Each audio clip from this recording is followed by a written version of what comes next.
Hello guys, আসসালামু আলাইকুম।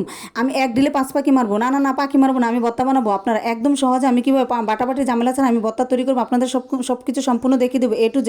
আপনারা শুরু থেকে শেষ পর্যন্ত না দেখলে ভিডিওটা বুঝবেন না বন্ধুরা। এখানে আমি সর্বপ্রথম একটা কড়াইতে প্যানে তেল দিলাম, তেল দিয়ে আস্ত রসুনগুলো ভেজে ভেজে নিচ্ছি, তারপরে কাঁচামরিচ ভেজে নিচ্ছি, পেঁয়াজ আর শুকনো মরিচ সব কিছু ভেজে ভেজে নিচ্ছি। ভাজা করা শেষ হয়ে গেছে, এখন আমি নামিয়ে নিচ্ছি। তারপরে এইখানে আমি আবার একটু এই আলু ভর্তা বানানোর জন্য পেঁয়াজ কুচি আর কাঁচামরিচ কুচি সরিষার তেল দিয়ে ভেজে ভেজে নিচ্ছি।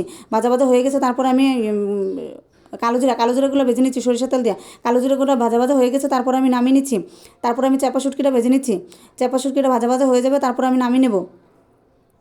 এরকম ভাজা করে আপনার একদম সহজে বাটাবাটি ঝামেলা ছাড়া ভর্তাগুলো তৈরি করে ফেলতে পারবেন। অবশ্যই ভিডিওটা ভালো লাগলে বন্ধুরা লাইক দিয়ে কমেন্ট করে সাবস্ক্রাইব করে পাশে থাকবেন, অল নোটিফিকেশন রাখবেন। আপনার আমার সম্পূর্ণ ভিডিওগুলো আপনাদের মাঝে পৌঁছে যাবে। এখন দেখুন বাটাবাটি ঝামেলা ছাড়া কীভাবে ভর্তাটা মানে। এখানে আমার সাত বাগানে ধনিয়া পাতা দিয়ে লবণ দিয়ে কাঁচামরিচ পেঁয়াজ সব কিছু সম্পূর্ণ ভাজা করা ছিল, এগুলো দিয়ে দিলাম। দিয়ে আমি এখানে ব্লেন্ডার জারে দিয়ে দিলাম। এখানে দেখেন 1 মিনিটও লাগে না, দেখেন একদম পেস্ট হয়ে গেছে। এখানে দেখুন এই পেস্ট হওয়ার পর আমি নামিয়ে নিচ্ছি ভর্তাটা। নামিয়ে নেওয়ার পর আমি আরেকটা ভর্তা তৈরি করে নেবো। এখানে আমি সরিষা ভর্তা বানিয়ে নিচ্ছি। সরিষা দিয়ে লবণ দিয়ে পানি দিয়ে আমি এখানে ভাজা পেঁয়াজ রসুন কাঁচামরিচ শুকনো মরিচ দিয়ে দিলাম। দিয়ে এখন আবার আমি 1 মিনিটে ভর্তাটা বানিয়ে নেব। এখানে ভর্তাটা হচ্ছে, এই ফাঁকিতে আমি আলু ভর্তাটা বানিয়ে নিই। এখানে আলু ভর্তাটা পেঁয়াজ কুচি আর কাঁচামরিচ ভাজা এগুলো দিয়ে আমি আলু ভর্তা লবণ দিয়ে চটকে বানিয়ে নিচ্ছি। এই তো ভাজা হয়ে গেছে, বানানো হয়ে গেছে। তারপর আমি নামিয়ে নিচ্ছি এখানে ভর্তাটা। তারপর নামানোর পরে আপনারা ভাববেন যে আমি ঝগড়া করতেছি না, আমি এখানে ভিডিওটার মধ্যে অল্প সময়ের মধ্যে আমি সম্পূর্ণ বয়সটা দিতে হচ্ছে। এখানে ভর্তাটা বানানোর পর আমি এখন সরিষা ভর্তাটা নামিয়ে নিচ্ছি।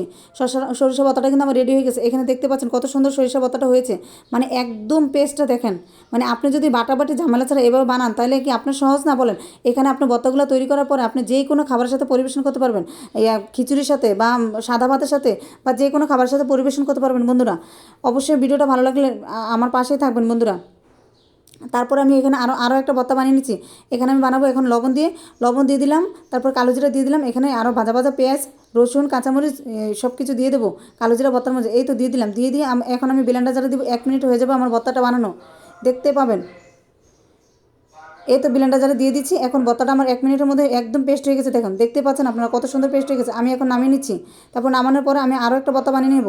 একদম লাস্টে চাপা পাতাটা বানাবো। চাপা পাতাটা লাস্টে যদি না বানাই গন্ধ হয়ে যাবে, সবগুলো ভর্তা গন্ধ হয়ে যাবে। এখানে আমি লাস্টে চাপা পাতাটা বানিয়ে নিচ্ছি।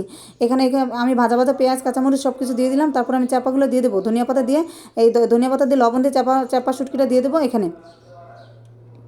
তারপর সর্বশেষ কিন্তু ডাল ভর্তার সাথে যদি ডাল না হয় তাহলে কিন্তু হয় না বন্ধুরা। আমি সর্বশেষ বিলম্ব দিয়ে ডাল রান্না করছি। বিলম্ব আপনারা কে কী চিনেন অবশ্যই কমেন্ট করে জানাবেন।